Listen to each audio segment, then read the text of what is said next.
The Washington State Republican Party convention is only a few days away. So let's chat about why it matters and the potential impact that it may have on the election process. Now, I'm recording this video today because I'm going to be at the Washington State Republican Party convention, and I might see you there. Last night in Thurston County, we had our local county endorsement meeting, and we had a chance to meet some of the candidates. Some of the people that I support were endorsed, and some were not.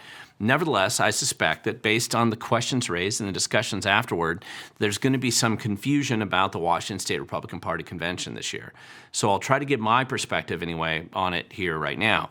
First, let me clarify, I obviously don't speak for the Washington State Republican Party. I hold no official leadership position, and I'm certainly not an important person within the party. I'm a precinct committee officer, and I have been for many years now in my local area, but that is kind of an entry-level position for engaging in local politics. But here's my opinion about the Republican State Convention in Spokane this year. And before I even get there, so I'll probably kind of do another video afterwards, I expect, and then see how much my opinion might change after this experience.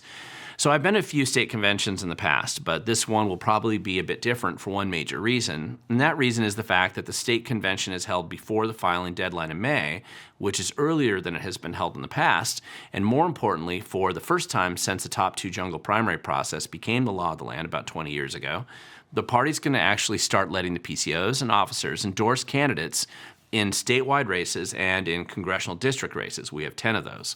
Now, as I've explained in the past, and it merits repeating, because I have actually read a ton of confused comments and theories out there as to why these endorsements are happening, here's the reasoning behind it.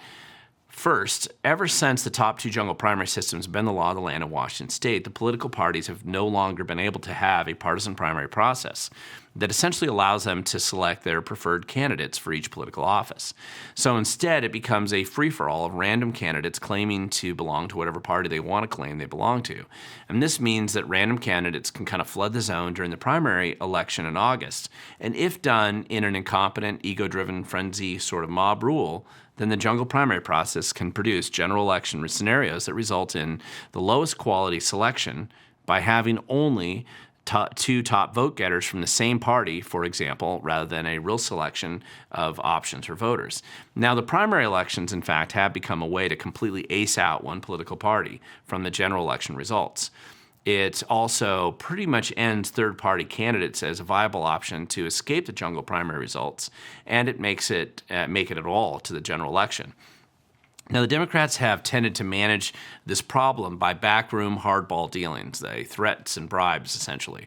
Those Republicans out there claiming that it's kind of a rigged system have obviously never looked over the aisle and paid any attention to how the Democrats run their primary selection process behind the scenes. First, they will blackball forever consultants who help non-approved candidates. Secondly, they usually either bribe or threaten the stubborn candidates who want to file and stay on the ballot as a Democrat so they can winnow down the selection to avoid what happened to them in 2016 when Washington State elected two Republican candidates out of the primary because three Democrats, basically they equally split the vote, and not one of them failed to survive the jungle top two primary in that race. So the Democrat Party insiders, they're brutal, they're ruthless, and they have no qualms about destroying a politician's future, their fundraising, jobs, spouses' jobs, or whatever else they can actually do to make sure that those non-compliant candidates drop out of the race. And remember, the Democrats control almost every government job in Washington State, and certainly the majority of the grant grifting operations and the nonprofits who profit from the government grifting operations. So their threats and influence, they actually matter, and they're very real.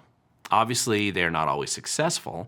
Sometimes they have unserious or clown candidates who won't listen to them, but anyone serious usually bends to their will of the insiders. Now, the Republican Party has just tended to be more hands-off and libertarian in their approach, usually waiting until after the primary before they engage or endorse their candidates. And this is the easy way because it helps the party avoid any infighting and just lets the respective candidates and their supporters kind of besmirch and undermine each other in the campaign, and the party can kind of just stay above it all. Now, that sounds cool, except that in an absurd kind of number of races recently, very high-profile races, the math-challenged Republican candidate pool is often self-immolated in, of course, just this math-challenged absurdity as they flooded the zone with candidates for major positions and then canceled each other out in the primary. So the state has laughed at the stupidity, and it makes for good mockery, but if you care about the crazies who are getting into public office and you want to have at least an option on the ballot in November, then you realize these outcomes are not great. The Secretary of State, the Lieutenant Governor, the 10th Congressional District, the 47th Legislative District, these are all occupied by Democrats today, and the voters of Washington State had no Republicans to choose from on the general ballot because they had self-destructed in mutual suicide pacts caused by the reality of math during the primary food fight. So in an effort to now remain as relevant as possible and as impactful as possible, the Washington State Republican Party, whose primary job is to elect Republicans to state and local offices, they decided to see if they could schedule a party endorsement process early before filing week in an effort to perhaps ensure that at least one Republican will survive the primary process and get on the ballot in November. Now, this isn't perfect, and it isn't legally binding, but the concept makes sense, and it's also rational. It also isn't a big conspiracy. It is about as open a process as anybody can have, and from what I can tell right now, and it has been in the works now for years, this year now, 2024, will be the first time it's actually been done. So there are bound to be challenges and problems, and it probably won't be perfect, but it is probably the only realistic way in which the party can have some influence under the top two primary process system as it exists today. Now, let me be clear, and I want to kind of clear up some unrealistic and in some cases just completely irrational conspiracies that are floating around out there about this process. And number one, the endorsement process itself is essentially votes made by Republican PCOs or grassroots activists who have been approved by their local county party and elected usually, and then, of course, in their precinct, and then in a variety of county conventions, 39 of them from around the state. And this isn't a perfect process, but it is a reasonable way to select a large geographically representative group of people for this process. This is an insider's game somewhat if you were willing to go to the party events, but only in the fact that the person attending the state convention needs to be engaged and involved locally in their county party in some way. And essentially, they have to agree that they're Republicans and they will support Republican candidates. This isn't the old smoky-filled backroom idea from years gone by, nor is it kind of the Democrat Party's hardcore game of personal destruction rained down on those who refuse to comply. So in theory, I don't really see anything wrong with the concept and the idea of having a party convention to do this, if the goal is to ensure that at least one Republican is likely to survive to the general election in November. Now, by the way, and here's where some odd conspiracies tend to live, just because you get the endorsement, that doesn't mean your candidate will survive the general election. It just gives your candidate essentially the benefit and value, such as it is, of the party endorsement, which might have some sway over some voters and certainly donors in the primary process. Candidates who fail to get the endorsement can, of course, ignore the results and then just keep their name on the primary ballot regardless, and they can buck the party system if they want. Now, the second issue, and I know this might surprise some people, but here it goes, there's just no great monetary windfall coming your way just because you do get the party endorsement. The party does not have a great big treasure chest to fund your political campaigns, and basically, and particularly for people who have never run for office before, and I hate to break it to you, nobody's riding into your rescue to take over your political campaign and make it successful. That just isn't how modern parties work at this level, and that scenario only works in cheesy movies about political races, which are completely unrealistic. The reason the party has chosen to do this is because they want to ensure at least one Republican survives a primary election and will be on the ballot in November for each major statewide seat and then each congressional seat. Now, this is a rational goal. Will this actually happen? We're going to have to see because the first time this endorsement process has been attempted, but there is some logic behind it. The thing to remember about Republican campaigns for these types of offices is that because the Republicans control no statewide elected positions in Washington state, there's just very little elected experience you're going to find with the candidates on the ballot. The second issue that tends to kind of decrease the positive aspects of a state convention is just this messy, petty personal attacks and the sniping that occurs between campaigns. Now listen, it is an emotional and all-consuming process if you're a serious candidate for office. It is not easy to spend months or more traveling around the state in a statistically difficult odds-challenged effort to win statewide office. People get emotional, supporters get emotional, and everyone's out to support their candidate. But here's my suggestion to activists that are involved in this process. It is rare, and in fact I've never seen it before, where you have a perfect candidate for public office. So when there is a widespread state campaign and every advantage seems important, you need to remember that with few exceptions, the people around you at a convention like this are your political allies, even if you disagree with them today. It's almost certain that if one decent candidate survives the primary process, you're going to need to find common ground with the people who you're angry with today for supporting some other candidate. Scorching the earth with fake stories or personally attacking others for supporting somebody else is probably just not a wise move. Now, because I suspect there's going to be a lot of conversations over the next few days, it is worthwhile to do background checks on candidates for higher office as early as possible.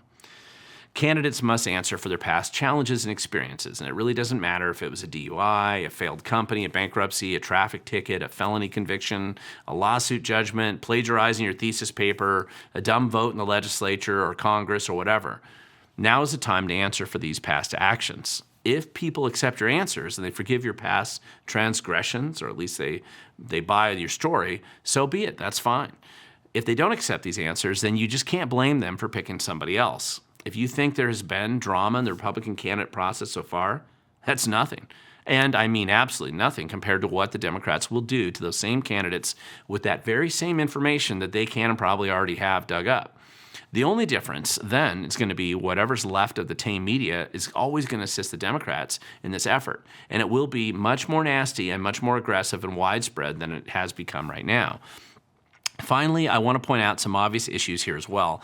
The Republicans have ridiculously flooded the zone with candidates for office in the 5th Congressional District. There's 10 candidates that claim to be Republican so far, with about 7 asking for party endorsement. Now, that'll probably be the craziest and most impactful endorsement that the party can give over the next few days. Related to this, there are very important state legislative seats in some districts and even some statewide races where there are no candidates filing for office, at least none so far. My suggestion to candidates who don't get the endorsement this week, but who are determined to run for office of some kind, well, it might be worthwhile to actually look at one of these other vacancies and consider filling that role instead, since the big government guys will be otherwise filling that role with Democrats. I mean, everything pretty much is set in stone at the end of filing week, which is May 10th. That's it. You can't take your name off the ballot, even if you want to do so after May 13th.